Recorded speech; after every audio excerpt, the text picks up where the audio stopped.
Hello, Cult Stuff and Chill. Welcome back to another lovely week here. This is a week in which I'm having a hard time formulating a sentence, apparently.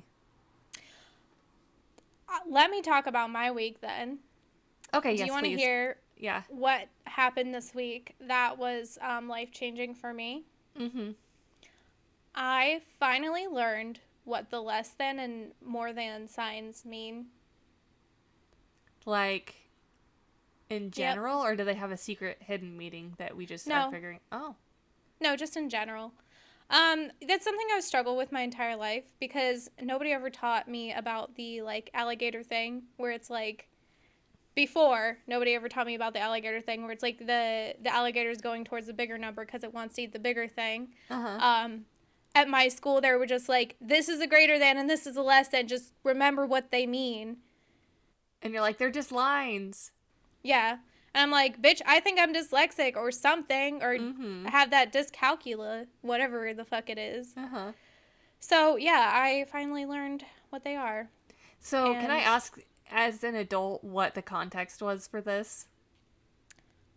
um there was no context. I just I was talking to my cousins, and I was just, sometimes I just like to drop random truth bombs on them, and usually it has nothing to do with anything. Uh-huh. And I was just like, I have a confession to make, and they're like, what? They think it's going to be something bad, and I'm just like, Uh-huh. I never learned what the less than or greater than signs meant, and I am afraid to ask at this point. And then my cousin, Kristen, was super helpful and was like, oh, well, this is what it means. I'm like, are you fucking serious? That's it was this easy all along. She was like, yeah, it Oh. didn't. That's what comes from coming from a rural school with where the math teachers are the football coaches, Mm-hmm. the history teachers are the football coaches. Basically, every class is taught also by some sort of coach, and you Mm-hmm. don't really learn anything. That is a feeling I relate to all too well. I feel like there was something else I learned this week that I was just like, I'm like just one step closer on my path to becoming God, but I can't remember what it was. I'm sure it'll come back to you. Oh, I did have something exciting happen this week. For those of you that are listening in future tense, it is September 7th. And around Easter time of this year, we ordered new floors. And we started this project just after Mother's Day, because that's when our floors came in. It was maybe like, I think a 764 square foot was the amount of area that we were doing. And we just finished it this weekend. We got all the floors down. I'm no longer living in a construction zone. It was literally like, what was it, 6 months? June, Yeah. July, August, September. 4, okay, so I'm being dramatic. It was like 4, maybe 5 months. But it's done. And it's beautiful. I mean, it feels like that long when your house is just shoveled, though. Like, your fridge was out of place. Mm-hmm. And I have this rug that I bought. It's a little Ouija board rug, but it has 2 cat skulls on it because I have 2 cats. So obviously I had to buy it. And it was in my kitchen, but I'm like, it just doesn't look as cute because it's on this, like, basically concrete with, like, glue scraps on it. And it's just not as cute, but it's so cute now. Ashlee story time. What are you talking about this week? My story today starts with Travis Alexander, born on July 28, 1977 in Riverside, California, to Gary Alexander and Pamela Alexander. His childhood was a chaotic one, and by the age of 10, he had run away from home due to his abusive, drug-addled parents and the bullying he experienced at school. He was taken in by his paternal grandmother at the age of 11, and that is where he found Jesus, but not in a healthy, healing way, no. She was a Mormon, and as we all know, Mormons believe that a talking hat told Daddy Joseph Smith that everybody needed multiple wives. He's in the Mormon church, and he's thriving because this is literally like the only stability he's ever had in his life, and humans tend to stick with what's familiar, so he stays in the Mormon church even after he moves out of his grandmother's house. And then he goes on to start working as a motivational speaker and salesman for prepaid legal services, which, like the Mormon church, is a pyramid scheme.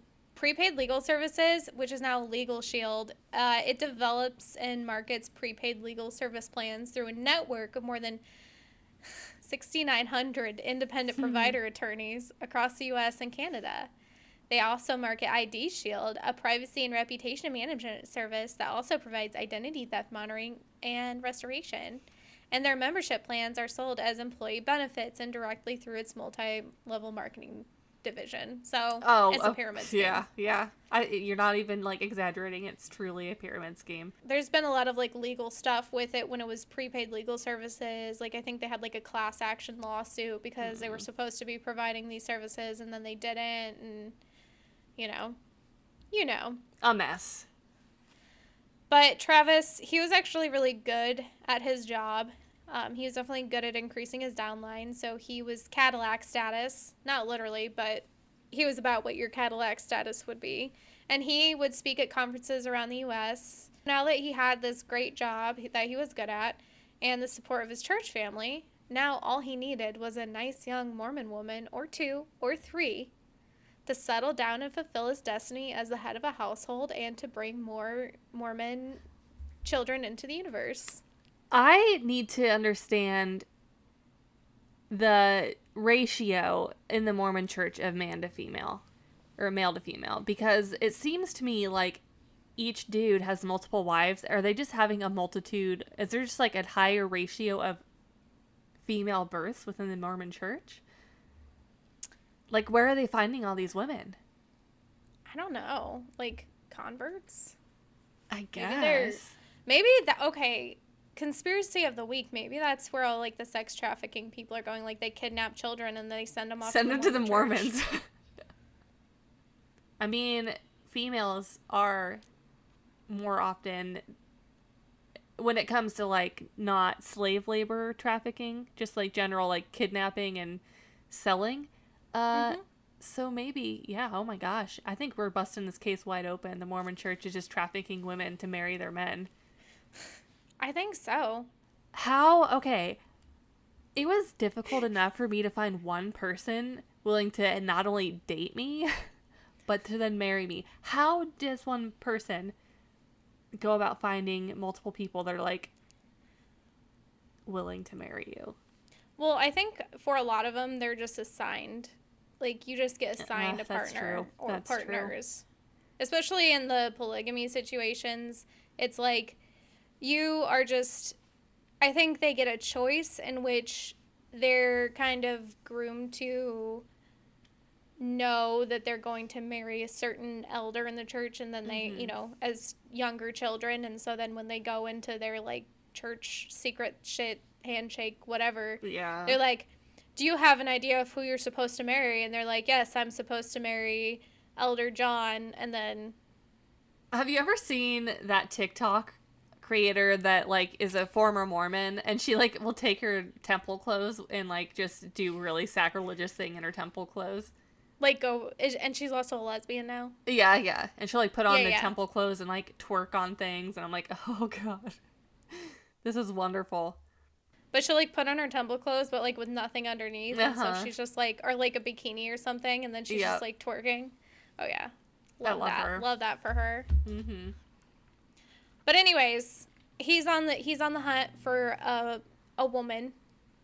And so he goes to a prepaid legal services conference in Las Vegas, and there he met Jodie Arias, who, a fellow MLM member.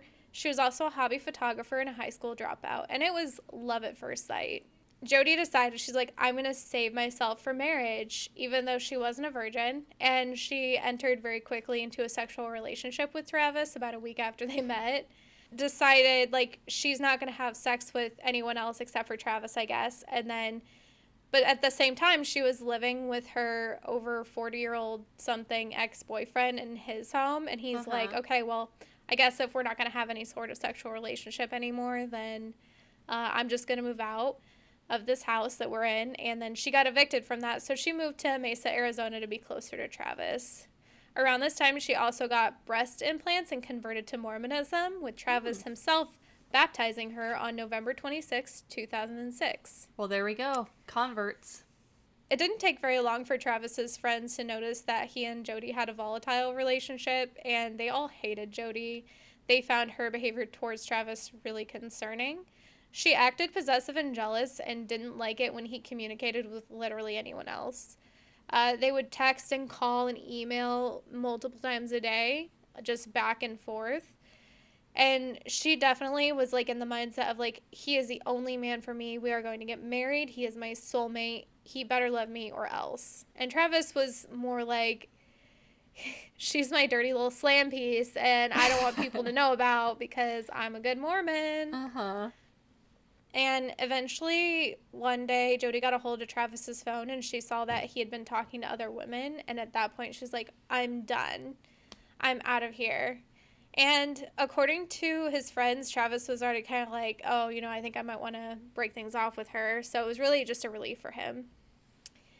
However, this is where he made the biggest mistake of his life. He continued to not only be friends with Jodie, but also continue to have a sexual relationship with her.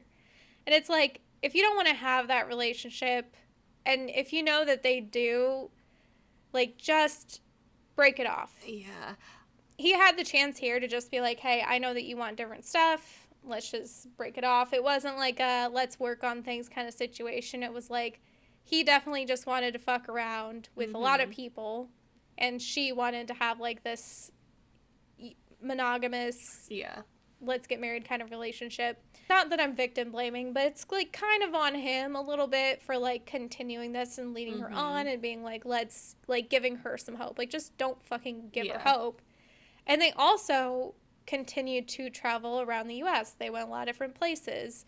And it, like, when you go on trips with people, you kind of have, like, you have different life experiences and you feel like you're getting closer to them. So it's just, like, not great thinking on his part.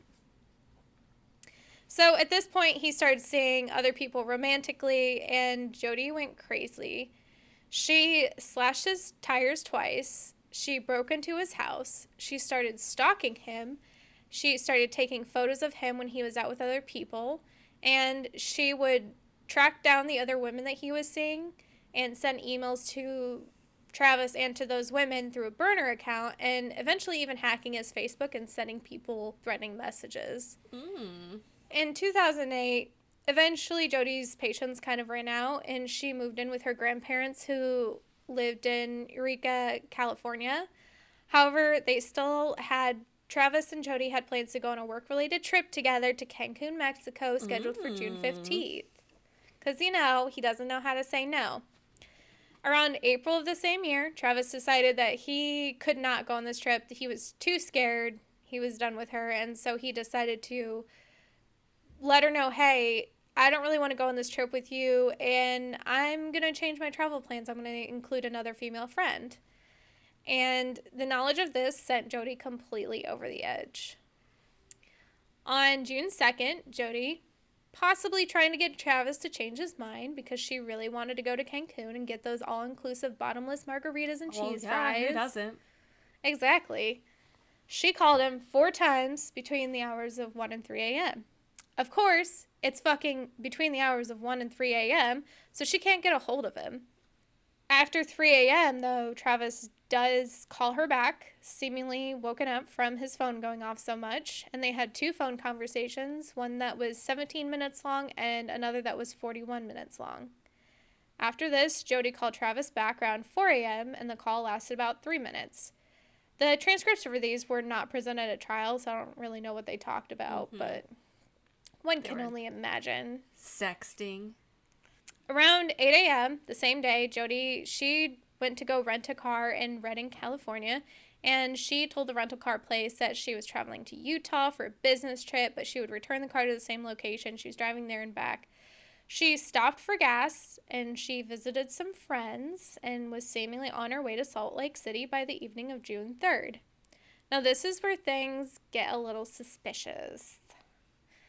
Jodie is unaccounted for about 2 days. She shows up for a meeting on June 5th with her coworker Ryan Burns, who's also kind of a love interest for her. Triangle. Exactly. But they're not into the, you know, full-on stuff. They're just a little kissy-kissy, you know, cuddle-cuddle on the beanbag chair kind of situation. He notices a few important things, that she's dyed her hair brown. She had blonde hair, she's dyed it brown, and she had cuts all over her hands. It's also noted around this time that Travis missed an important conference call on June 4th, the day before, and that was really unlike him. He's usually very responsible with all of his work stuff. That's really how he got ahead in the company. He's just really on top of things.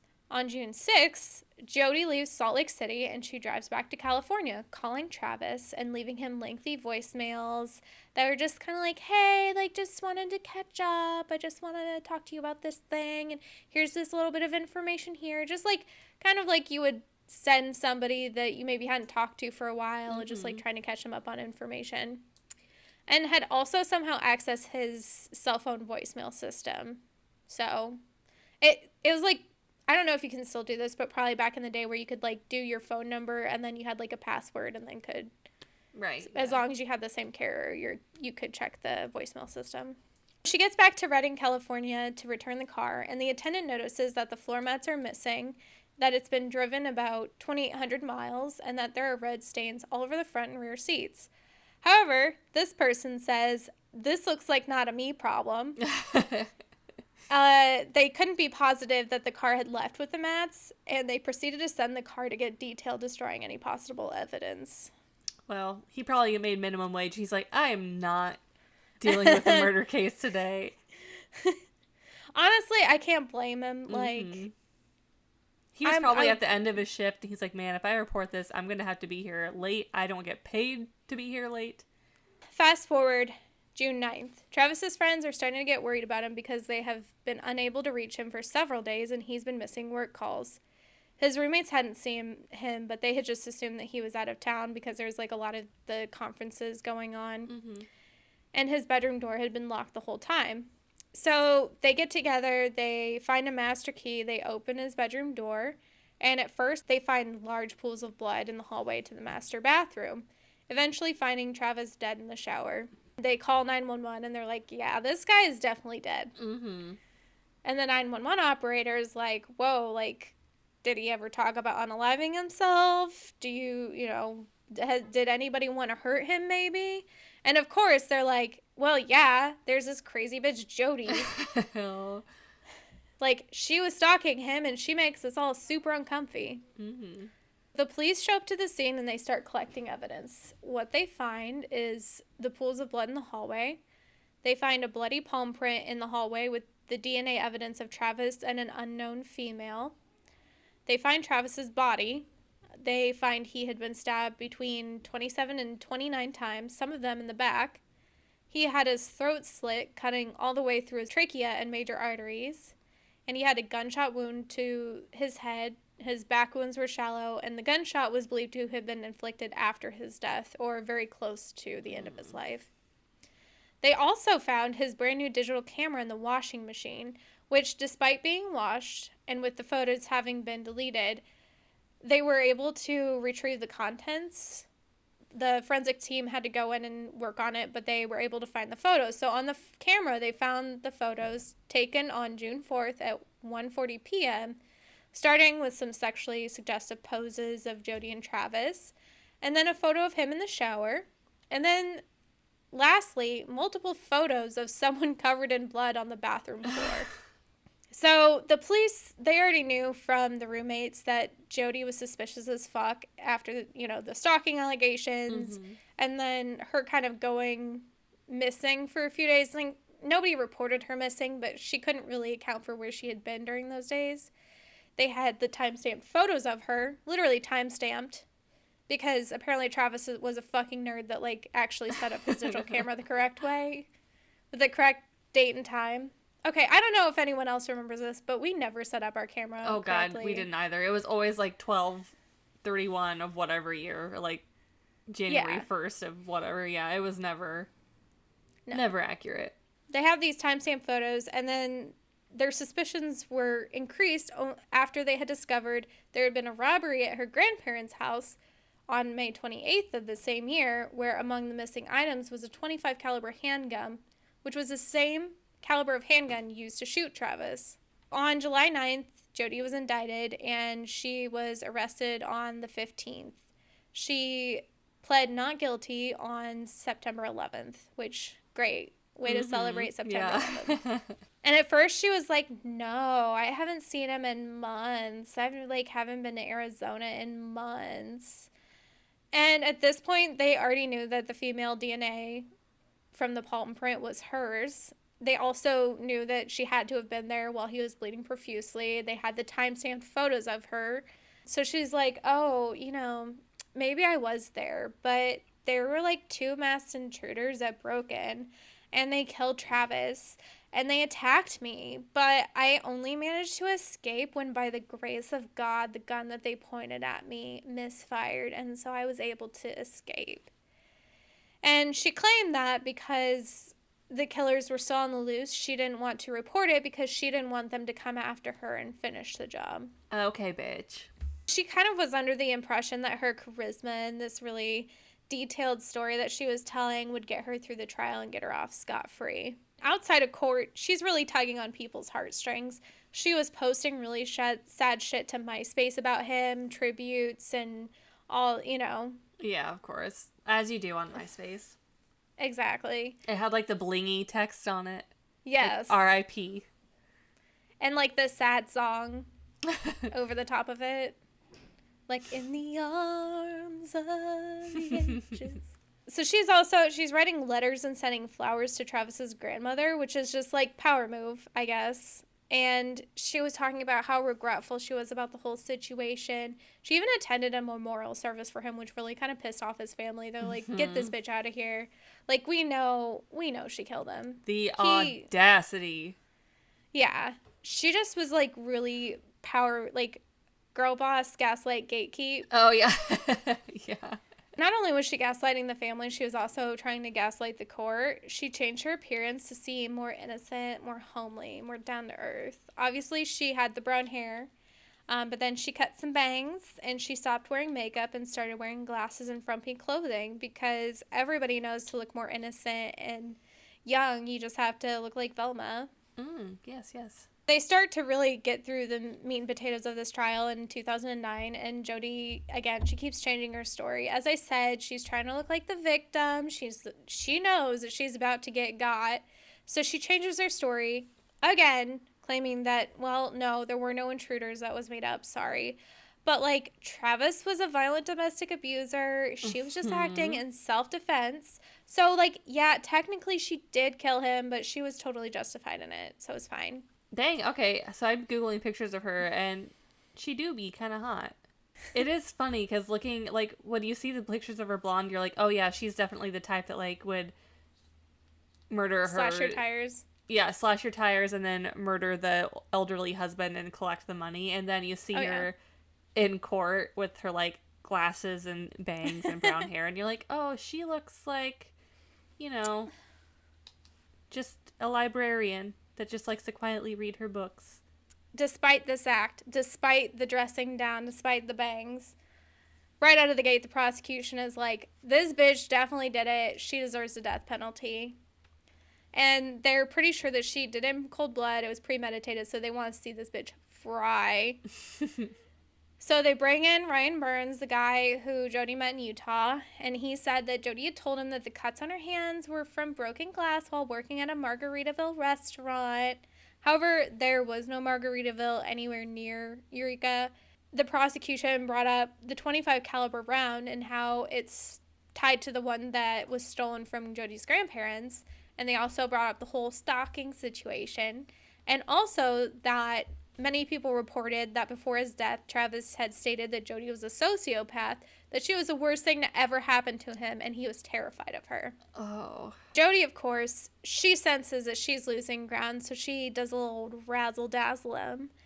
And she starts spinning this yarn that she was violently abused by her parents from an early age. And that her relationship with Travis was also abusive, and it was just taking her back, and she couldn't really do anything about it because she just had PTSD from her childhood, and then she came to this, and this is all she's ever known, and she couldn't get out of it. And due to the Mormons' condoning of premarital vaginal sex, he forced her to perform oral and anal sex on him, and that was just, like, so incredibly painful, and she didn't want to do it, but she just didn't know what else to do. And there are people who really have these situations going on, but this was not her.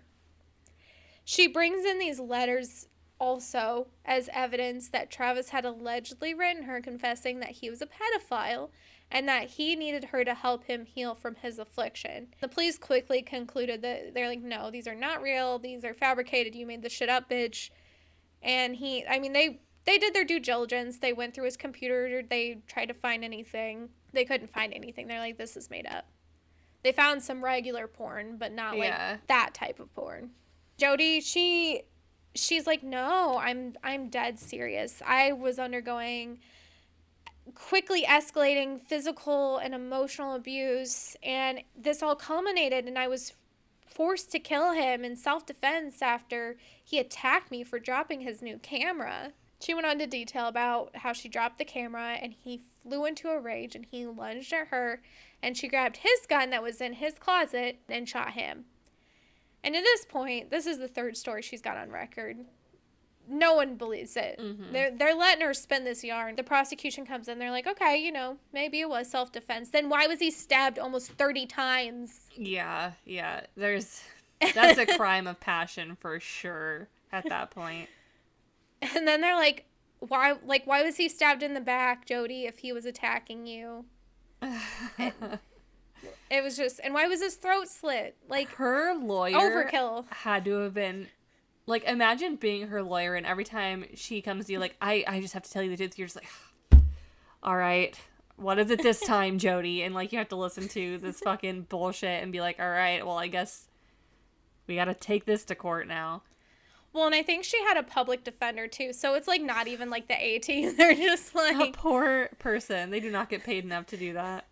They're like, hi, yes, I feel like I may have girl bossed a little too close to the sun here. I just graduated law school 2 weeks ago. I am not prepared for this. This is my fourth case. I just bought my first 2-piece suit set from Marshall's, and it, I think maybe I still have the receipt. The prosecution, on top of being like, hey, why was he stabbed all these times if this was really just a self-defense? How come you didn't bring the police in?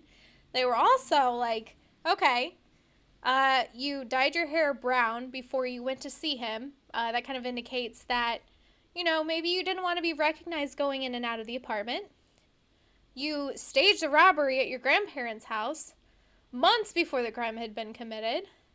You rented a car so you wouldn't be recognized. And on top of that, she took the front license plate off the rental car and then she turned the back license plate upside down so it'd be hard to read. Then they're like, if, this wasn't premeditated, if this wasn't a murder, how come you went and got gas and then got little red tanks of gas to put in the car so that you wouldn't have to stop for gas on the way to Arizona, then up to Utah? And then... why did you try to delete the photos from the camera where we have you timestamped? We have photos of him being murdered. And then try to watch the camera to destroy that evidence because that could have proven your innocence. Mm-hmm. And then why had you... on top of all of this, if this wasn't a murder, if this was a self-defense, how come you tried to call him to cover your tracks, detailing out some stupid-ass shit that nobody gives a fuck about, if he was already dead? If you already knew he was dead, then why did you try to cover your tracks? Yeah. The defense, the public defender just got their 2-piece suit from Marshall's. They're like, she's a victim. And so they bring out some email and texting evidence that he had referred to her as his sex slave, which honestly, when you're in the middle of some sexy time talk, it happens sometimes. Yeah. I can see that happening. I can see it not being very serious in the capacity that they're trying to claim it is. And that Travis, he bought some shirts and underwear that had his name on them and it said, like, Travis's bitch or Travis's property. Yeah. And that is kind of suspicious because this also seems like something where she might have bought that and then been like, I bought this. And he'd just be like, okay, cool. Yeah. Given all of the other lies that she's told, don't believe that he bought those for her, honestly. Mm-mm. And then they went as far to retain a psychologist to testify that she had been suffering from acute stress at the time of the murder, that she had PTSD, CPTSD, and was a victim of domestic violence, and she was just ashamed and humiliated to tell anybody about it and tell anybody that she had killed him in self-defense, and she didn't want people to think that he was a bad person, but he was a really bad person, and he was a pedophile. They're still going on the pedophile train. Oh my God. So the prosecution decides to bring in their own psychologist to cross-examine her, and their findings were that Jodie showed absolutely no symptoms of PTSD or amnesia, which was another part of this, that she just didn't remember what happened at some point, but that she did have borderline personality disorder, displaying immaturity and an unstable sense of identity.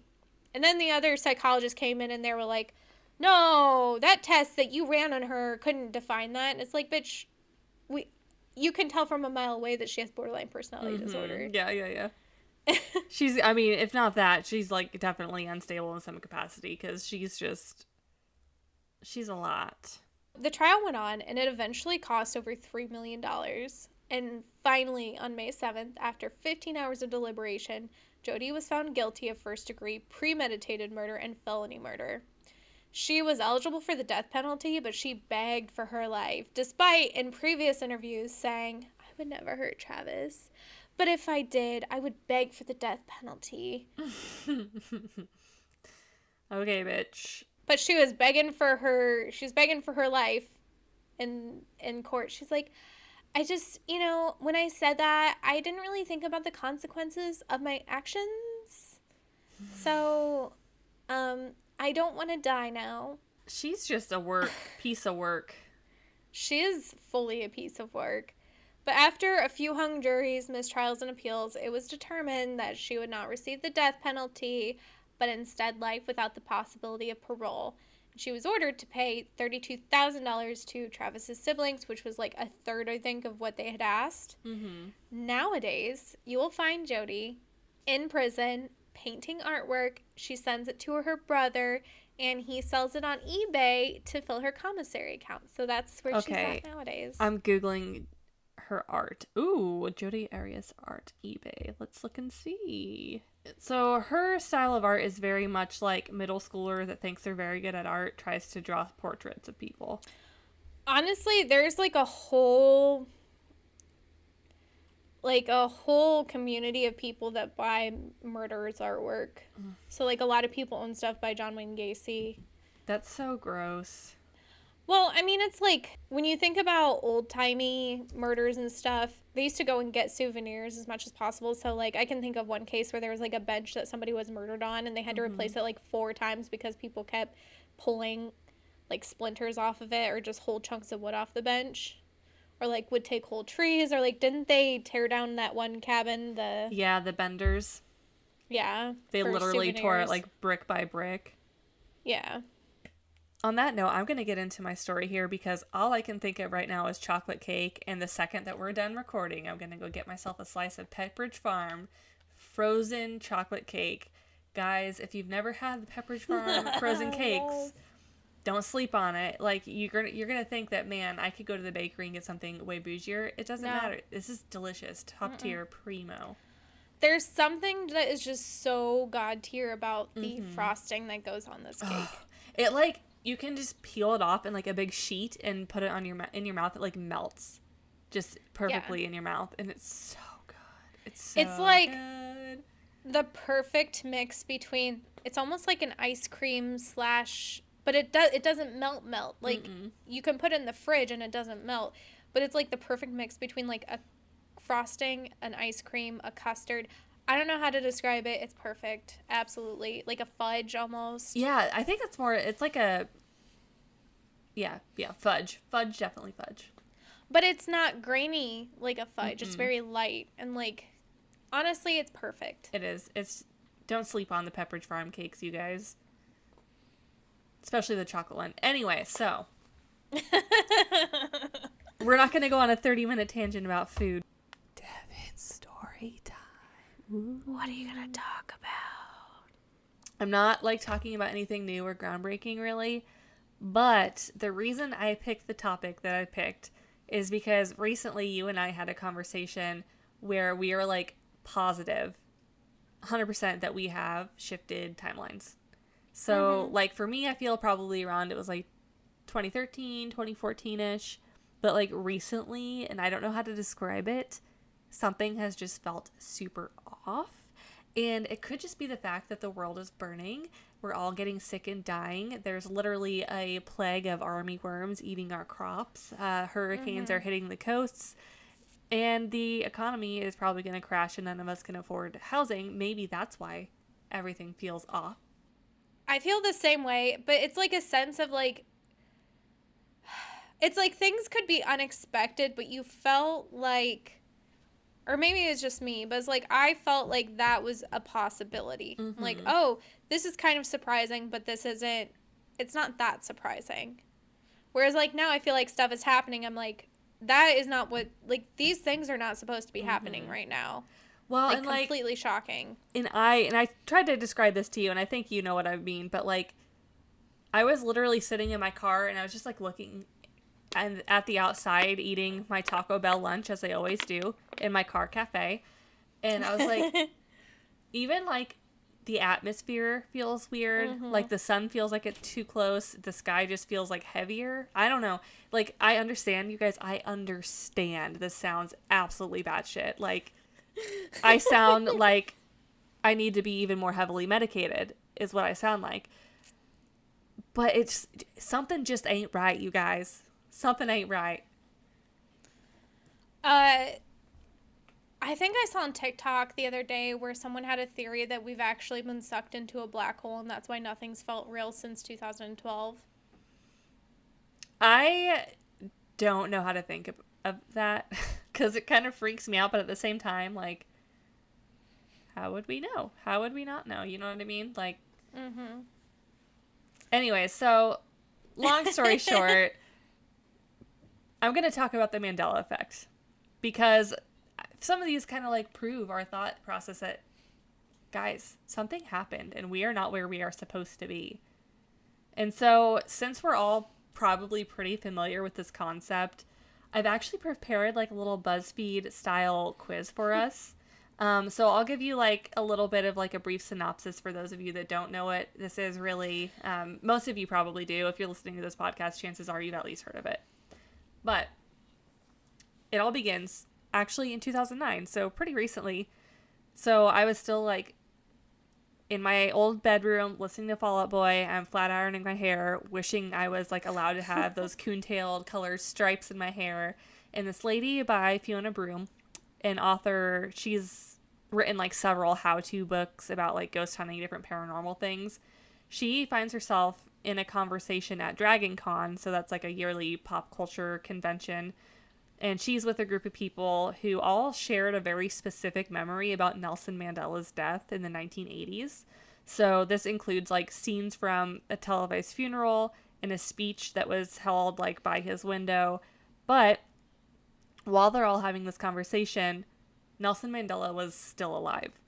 So it wasn't until 2013 that he actually passed away. And surprise, surprise, like it wasn't just Broome that believed Mandela's death happened in the 80s to be a fact. So her and her band of like confused con-going nerd buddies, like, and the entire internet collectively were like scratching their heads about this, trying to come up with like all sorts of theories as to why. They're all remembering a very specific course of events that never happened. Like, and to me, I wasn't even a fetus or a glimmer in my parents' eye in the 1980s, so I don't have any recollection of Nelson Mandela's funeral, obviously. And I went through the American education system, so we didn't learn shit all about South Africa, so I don't have any memory of anything having to do with Nelson Mandela. But there are plenty of other different theories here. So early discussions about like the how and whys of this weird collective memory were mostly just kind of for funsies between people that went to this convention. And eventually the group goes from like, oh, haha, this is really funny, we all thought he died, yada yada, to being like, wait, this is actually so weird though. Like, how are we all having these collective group memories? And so from there, the theories start to snowball. One of the theories is that there is an idea that time travelers are essentially fucking with our timeline and then like going off back to their own time and being like, oh shit, like, are they gonna notice? And then, so others brought up the theory that people were like, basically we're sliding between realities. So like something about our planet is like, we're vibrating in such a way that we're just like bopping back and forth between two different timelines and like unable to stop doing it. And then there's other theories that CERN and that like pesky little hadron collider, something happened there that like boom boom pow, we're now in fucking shitopia alternate timeline. And still others, they draw comparisons between the existence of the holodeck of the USS Enterprise from Star Trek, which like of course they did. They're at a nerd convention. This is obviously where their brains go. And so the holodeck is basically like a virtual reality system that created recreational experiences. By this explanation, sorry guys, the memory errors that we're all experiencing are software glitches, and so we're basically all living in a simulation similar to that of the holodeck on the Enterprise. Of course, this is the direction that they go with their theories. They are at a fucking sci-fi convention. Duh. Like, they're not going to come up with a logical explanation. They're all going to be like, yeah, we're time travelers. We're in the simulation. We're doing this. We're doing that. But there is like a semi-logical explanation for this. However, Fiona's publisher absolutely lives for the drama, clearly. And so they suggest that she makes a website to discuss this and like similar different misconceptions, which if you want to check it out, it's actually still live. It's just www.mandelaeffect.com. And so it wasn't long before this website catches the attention of people doing like weird internet deep dives, and soon even George Takei was in on the fun and tweeting about it, which got even more people talking, obviously, because he is like a famous sci-fi dude. So he's basically attracting all the nerds to this theory. The site, again, it's still live. And it's basically like an archive of all these inaccurate memories that people have shared with each other over the years. Like basically everything. So you got from peanut butter misspellings to like incorrect movie quotes, like the list goes on and on. There's a ton of stuff on there. And it's worth noting too that Fiona, so the author of this website, the person that comes up with this whole thing in the first place, she doesn't buy into any of these theories. She even said that she hopes to just keep the website like light and fun. So like, love her for that. She basically is kind of similar to us in that she just wants to like share these wacky ideas, but not like go completely fucking nutso about it. Yeah. So in fact, her website actually says, if you start taking the Mandela Effect seriously, or worse, start thinking it is a conspiracy or that you're losing your mind, talk to a professional. Like, quote, that's what she says. Like, we just want to be able to drop the fact that we think that JFK is trans and then not think about it again for like the next 2 weeks. Exactly, yeah. All of this being said, how exactly do we explain a massive group of people misremembering historical events like that? A lot of people just say, that's psychology, baby. Like, the concept of false memory, it's not new by any stretch. So this is first studied in the 1800s by psychologists Pierre Janet and Sigmund Freud, which we all know. So decades and decades of research have proved that people can just misremember events for a number of reasons, including, you know, suggestibility. Maybe they've seen a commercial in the media, like basically subliminal messaging. The idea is that you're either seeing things in the media or you're being fed things by trusted associates. So friends or family maybe say something off the cuff or whatever that just sticks in your brain, and that kind of like alters the memory that you have of a certain event. Or, you know, it could even lead to you remembering events that didn't happen to you. It's not a new theory by any stretch. The one catch here is that unlike regular false memory, which occurs in an individual person, this Mandela effect is a false memory that's shared by, in some cases, very large groups of people. So some of these thoughts and ideas of like things that should be a way that they aren't anymore, like loads of people remember it a certain way. In this particular phenomena of the Mandela effect, many people independently share their memories of a historical event or object that either didn't happen or didn't happen in a way or in a time frame that they are describing it. And so often we're finding that people are sharing these memories the way that the person's describing it, not the way that it, quote unquote, actually happened, which then, as anything on the internet, snowballs into this big, like, everyone else is like, oh yeah, I think I remember it this way too, me too, me too. And now everyone, here we are, sitting here freaking out about the fact that we have shifted timelines. And, like, let's be very clear, I'm very pro that. I'm very much on team timeline. We got off track somewhere, something's happened, we are not where we are supposed to be. Okay, but I can also see the whole, like, people having false memories and suggestibility because, okay, and I think about this often with the word comfortable. Mm-hmm. How many people do you know that say comfortable? Like, make it 3 syllables and just say comfortable and would probably spell it like that. And then, like, they sit down and look at the word and it's comfortable. Mm-hmm. And they'd be like, that's not what? That's not how it is. That's not how you don't write it. So, like, I kind of want to chalk it up to, like, lead poisoning and people are just really dumb. Yeah. Like, your average human is just really dumb. And so they're just like, they might have seen a state funeral for someone and their grandma's like, oh, I think it's that Nelson Mandela. And then, you know, because, like, people can be wrong. People can be flawed. And that's the weird thing about that one, though, is that you would think we would be able to look back and be like, okay, there was a state funeral that happened about that time for this person that was televised, but we're not able to find anything like that. So that's the weird thing. But at the same time, like, imagine you're at a convention with a bunch of friends. You're all just sitting talking. Someone casually goes, oh, yeah, I think I remember he died.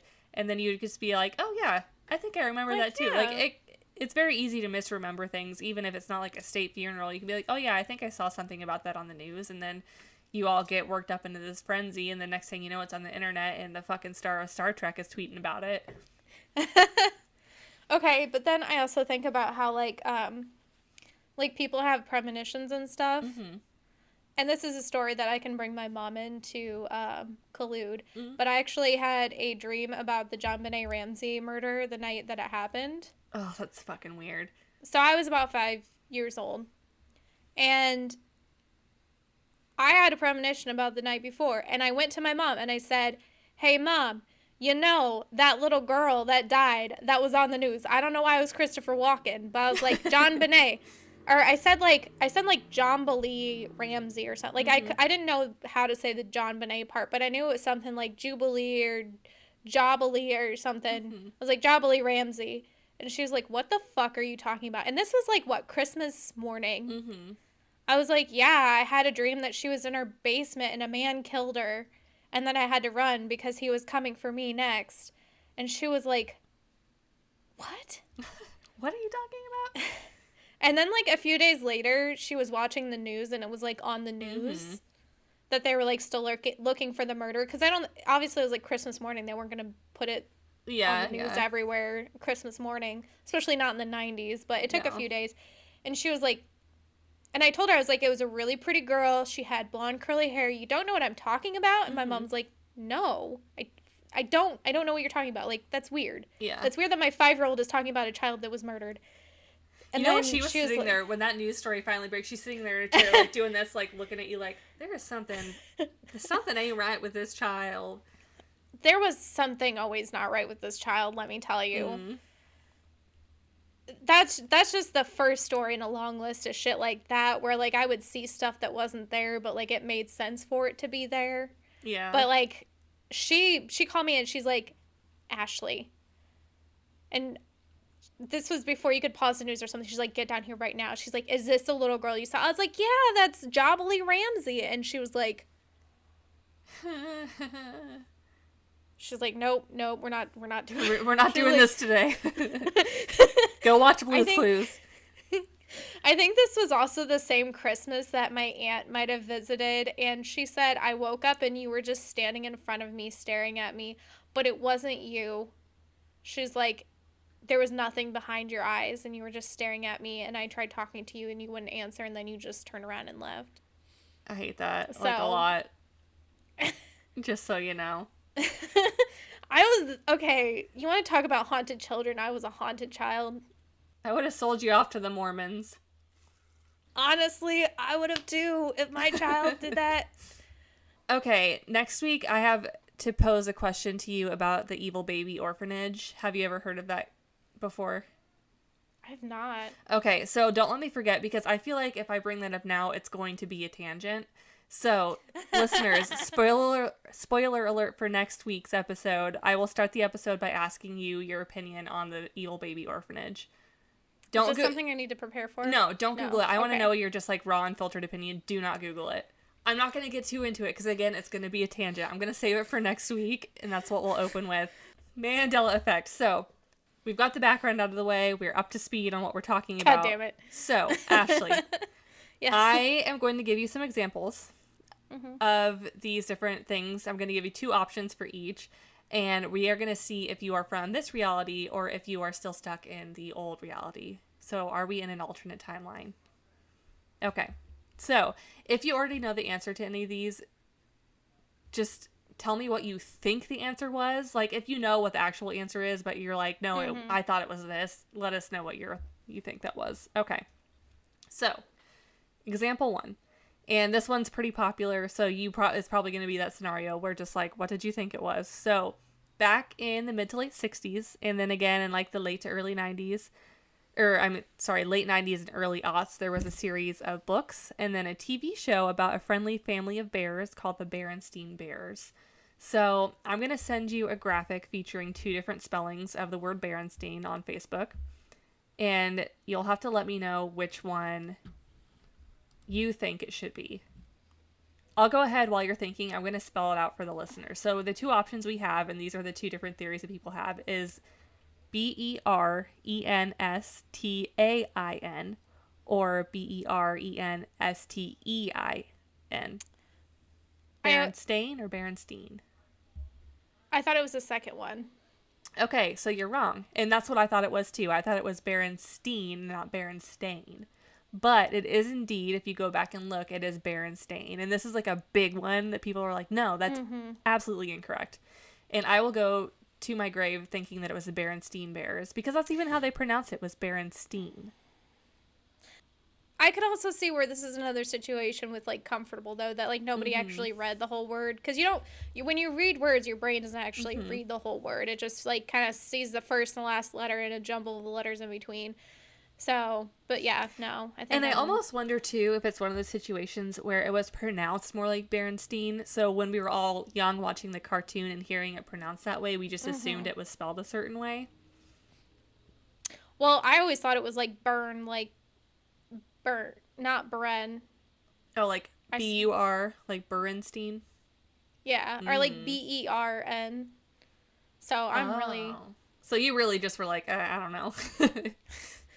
I don't know. I don't fucking watch cartoons. That's fair. I watch Animal Planet and Frasier. We'll get on to example 2 here. So, okay.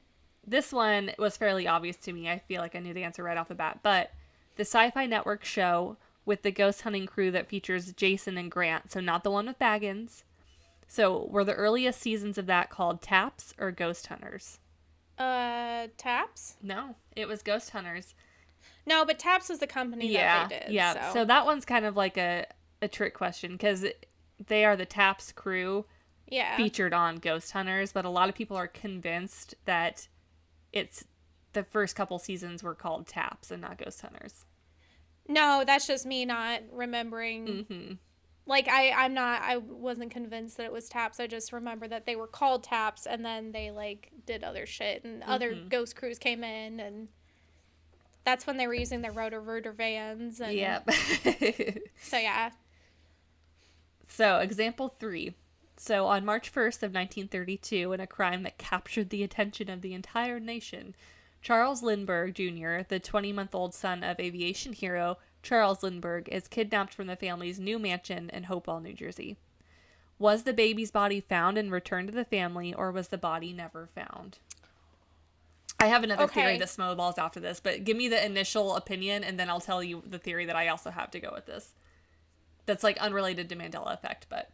Okay, this could just be from American Horror Story, but I thought the body was returned. You're right. The body was found of the child and returned to the family. So 2 months after the kidnapping, they find the child's body. The kid had been killed by a blow to the head, and not long after the kidnapper abducted him, he was murdered. However, there is a conspiracy theory about the Lindbergh baby that I think you're about to bring up. Yes. That allegedly the child had some sort of birth defect that would have left them a little bit crippled, and so that was like a bad look for the family to have a disabled kid, because Lindbergh was like a famous for being a great explorer, a pilot, and allegedly also had Nazi ties, and had the child abducted and killed because he didn't want it to get out that he had a child that wasn't like the perfect human specimen. Yeah, and like people, the craziest thing is that people were predicting that it would happen before it happened, that like the baby would go missing because it would be out exploring. But yeah, no, it's because Lindbergh actually, I think, was like commissioned to inseminate a bunch of Nazi women because he was like the prime physical example and prime like mental example of what the Nazi party was looking for. So he couldn't have a child that was incapacitated.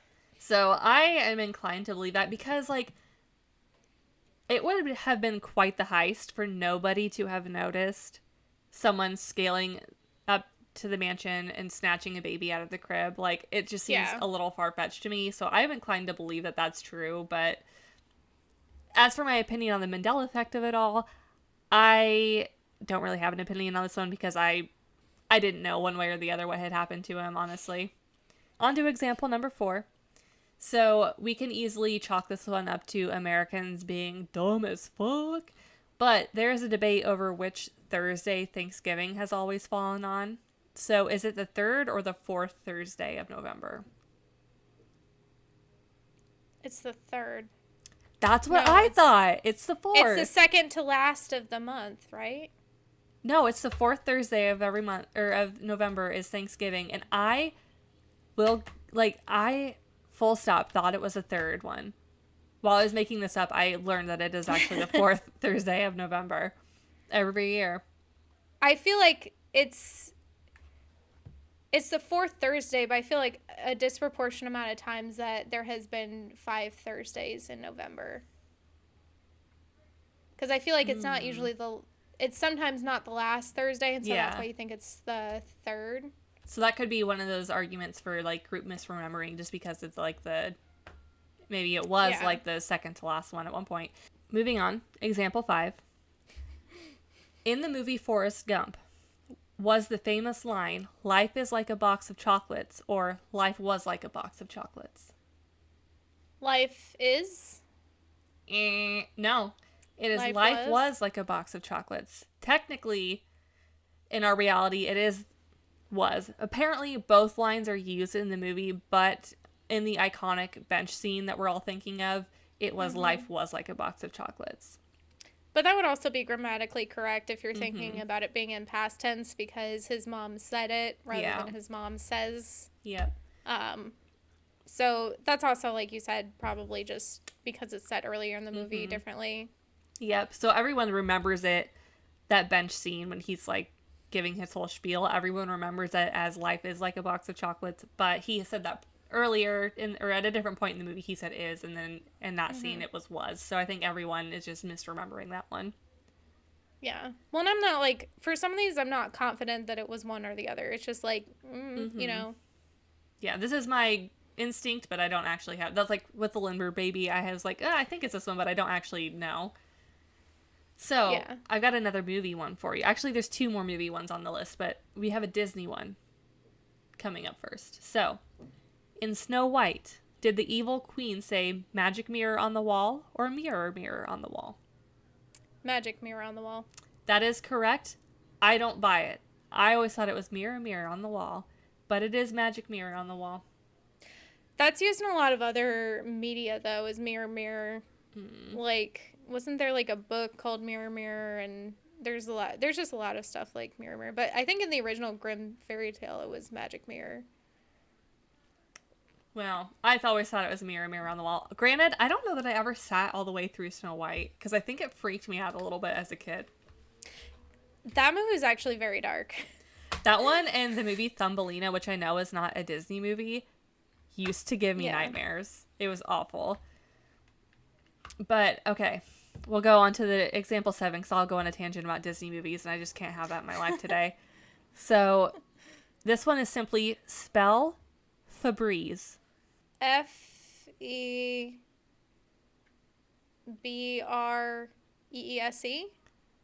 I'm not confident on that. So a lot of people do think there is a double E in the Breeze part, but it is a single E.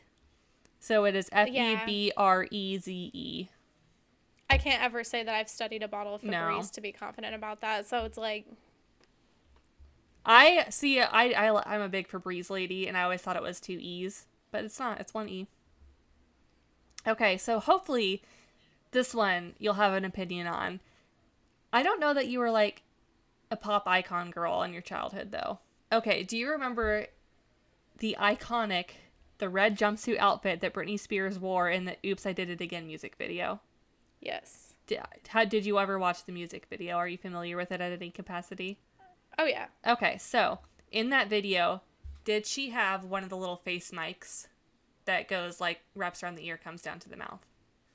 I want to say not in the video, but she reused that costume for performances after that. Okay. And she used it at those performances. So that's probably why we're all misremembering, because no, there wasn't actually a headset. I was pretty convinced that in the music video she had one, but I think you're probably right, where she used that in performances that she did. Also, there was a Barbie doll that they did of that costume in which they included the headset. So Yeah. I think that's why people remember it that way. Yeah, because I think she was at like the VMAs and she wore that. And Because it wouldn't make sense in a music video for her to have the mic, because she's not actually trying to amplify her singing. Like, it just wouldn't have made sense for the costume department to have done that. Here's our other movie one. So this is arguably the most iconic scene in the Star Wars franchise. And I think you'll know the actual answer to this. yeah. Everyone thinks that Vader says, "Luke, I am your father." Correct? Do you know what the actual... Yeah. No, I am your father. Yeah. That is the correct line, is "No, I am your father." That is one that I think is mass misremembering. Because I think that people started saying it to one another, and they would say, "Luke, I am your father," and then people are like, "Oh yes, it's Luke, I am your father." Yeah. It's like telephone. So I think that like one or two people misheard it, and then it just like spun out of control. And then I think there has been some media that's also used that, like, Yep. "Luke, I am your father," but it's like not, you know. Well, because I can see, like, if media was using it to lend context to what they were referencing, them saying, "Luke, I am your father." Yeah. Oh, here's a bonus one that isn't its own separate question. What color are C-3PO's legs? This one had me fucked up because I was convinced it was one way and it is the other. I think one is bronze and then one is silver. Yes, that is absolutely correct. I remember them as both being that bronzy gold color, but yeah, you're right. And a lot of people do remember him to be full bronze gold, but he does indeed have one silver leg. So I think there's some media where he does have both, but at some point one of his legs gets damaged, and so he gets replacement parts from another android. All right, that would make sense. So I think that maybe like in the because I think he comes up in the prequels, I can't remember, but I think he's bronze at some point, and then he gets that spare leg. Okay. See, then that would make sense.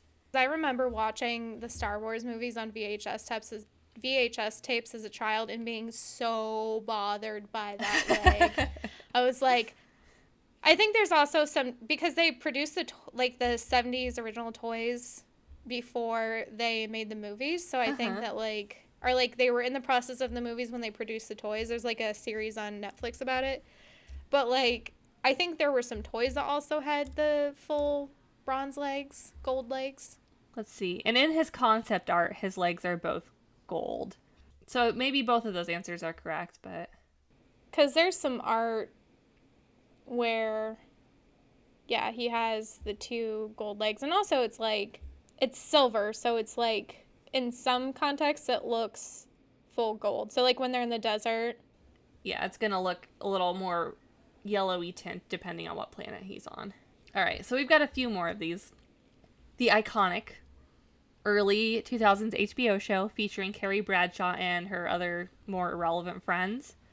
Is it Sex and the City or Sex in the City? Sex in the City? Sex and the City is what it actually is. Oh. I wasn't confident on that. Yeah. If like my initial gut reaction is it's Sex in the City as well, but no, it's Sex and the City. All right. So again, this one could go back to shitty American education, but in relation to Australia, what direction is New Zealand? So is it north, south, east, west? East? Yeah, it's like southeast.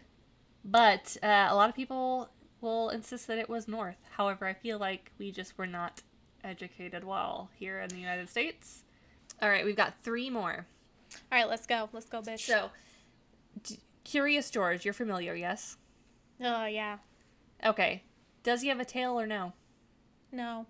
Correct. He does not have a tail. He never had a tail. People think he had a tail. He didn't have a tail, you guys. Isn't he supposed to be a chimp? Yeah, he's a chimpanzee. Chimpanzees don't have tails. Moving on from casual racism and cartoons. Describe to me the color chartreuse. It's like a bright lime green. Yes, ding, ding, ding. You are correct. Loads of people, however, will swear that it is a magenta pink color. No, they're thinking of, what is it? Puce? Puce! Is Puce, that it? Thank you. Yes. I fully expected you to get that one correct. And to me, it blows my mind that anyone would think otherwise. But I'll just do one more because the last one, I'm looking at it and I was supposed to put a graphic together for it, but I didn't. So, last one. How does Hannibal Lecter greet Clarice when she comes to visit him in jail? I feel like what you want me to say is hello, Clarice, but it's not. It's... He just says good morning. Yeah. So, but I feel like this is horse shit because I could have sworn he said hello, Clarice, and actually, to this day, I will not start office emails with hello, whoever, because in my mind I read it, hello, Clarice, or hello, Brian, and I will not do it. It's either good morning, whoever, good afternoon, whoever, hi, hey there, but I don't want to sound like Hannibal Lecter, so... No, I think that's another where people used it in media because they... Well, and I think he might have said it at another point in the movie, and that's just kind of what stuck with it, but no, in that scene where she goes to visit him in jail, he just simply goes, good morning. That's it. All right. Well, that was the last one I had. That's just some of the more popular ones out there. Again, a lot of these I actually knew the accurate answer to. Some of them I was like, no, that's not correct. But we can easily explain away how collectively we've come to the conclusion that it's not that way. But I do still think we have shifted timelines. Despite all of the evidence to the contrary, I think that we are in the wrong time and place. I agree. Yep. Things don't feel real anymore. Mm-mm. Also, okay, so there's like a concept in like magic where it's like chaos magic, and it's basically that nothing is real, nothing will ever be real, so you can basically do whatever the fuck you want. It's the premise of the book, The Secret. It's like you can manifest your own destiny because nothing's real anyway. And you're just like a consciousness in a vat of other consciousnesses, and so you are just going to become what you want to become. You just have to have enough willpower to do it. And like you can also do magic spells and stuff, but basically the premise of chaos magic is that you just have to have enough willpower to make it happen. And if it happens, then you had enough willpower, and if it doesn't happen, then you didn't. And you can, how you get to from point A to B is entirely of your choosing. So it's like a choose your own adventure book, you guys. Yeah. You just got to manifest shit and make it happen. That's my bitch. advice. That's my advice for the week. And that is, I think, a perfect transition into let us do tarot time. Tarot time. Do we have any fuck yous for the week?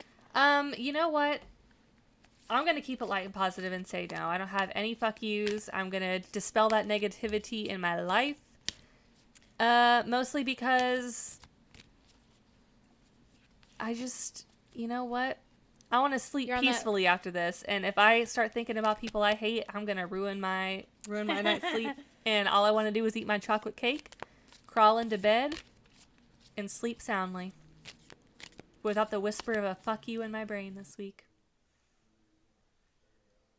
Oh wait, no, I do have one. Okay, My local Dollar General was out of Reese's Fast Breaks this week, so fuck you. But that's the only one I have. I had to get a Reese's Take 5, and I'm sorry, that is not the superior way to eat Reese's. That is my only fuck you, is that I didn't get the Reese's that I wanted. God damn it. I don't have any fuck yous. Okay. I feel like everything that for me this week happened, Yeah. it was fine. I would like to point out that there's not a ghost in my room with me moving the curtains. It is my fat, chunky cat jumping on and off the windowsill. So, just so we know. There's a cute baby back there, not a demon baby. It's tarot time. Baby, it's tarot time. Let's find out what's gonna happen this week. Okay, so first card I got is 10 of Cups. This is you are feeling happiness. You are feeling celebration, joy. Next card I have is the 9 of Cups reversed. This here is like you feeling celebration, but you're also feeling a little bit greedy. You're like, maybe I deserve more than I have. Maybe you're flying a little too close to the sun. Next card is the 3 of Pentacles. This is, you got to get your team together. Maybe get them to help you realize that you are a successful person. This is the Chariot Reversed. You're going to run into some trouble this week. You're going to run into some bad luck because you flew a little too close to the sun. Maybe burn some bridges. I don't know. The next one is the Page of Wands. You're feeling withdrawn. You're not feeling great because of your previous transgressions. Usually you're a creative person. You're feeling kind of like creatively clogged up. You're feeling creatively stunted. And then the Hanged Unicorn or the Hanged Man reversed, which is like you're having trouble letting go of the situation. You're like, I thought I had it really great, and now I just feel like brought down. I feel not necessarily depressed. It's just like you're feeling blocked. I'm gonna pull your 2 of Pentacles reversed, which is like you're having a hard time balancing things. Having a hard time letting go, having a hard time balancing things. 8 of Wands reversed, you got a little bump in the road, a little frustration, a little delay, kind of dealing with your inability to be creative, your inability to juggle all the things that you have going on. But basically, it's telling you, 4 of Cups reversed, stop being selfish. Yeah, stop being selfish, and you'll have a pleasant release with the 10 of Swords reversed. So. Sick, brah. Sick, bruh. With that, you guys, quickie advice section. Don't let the Mormons sell you into polygamy. Kansas is apparently a very high volume trafficking state, so stay out of Kansas. Don't get sold to the Mormons. So is Illinois. Yeah, right? It's like all the Midwest states because they pick up the Midwest people and ship them out to fucking Utah. Yeah. What other advice do I have? Manifest your own destiny. Manifest your own destiny. I'm going to leave it at that. That is beautiful. That is perfect. My cats are hungry. I want cake. So you guys know the drill. Links down below. Links to the side. Find us on social media. Thank you for listening. We love you so very much. And we will see you next week to talk about the evil baby orphanage and whatever 2 topics we have decided upon. All right, guys. Bye. Bye.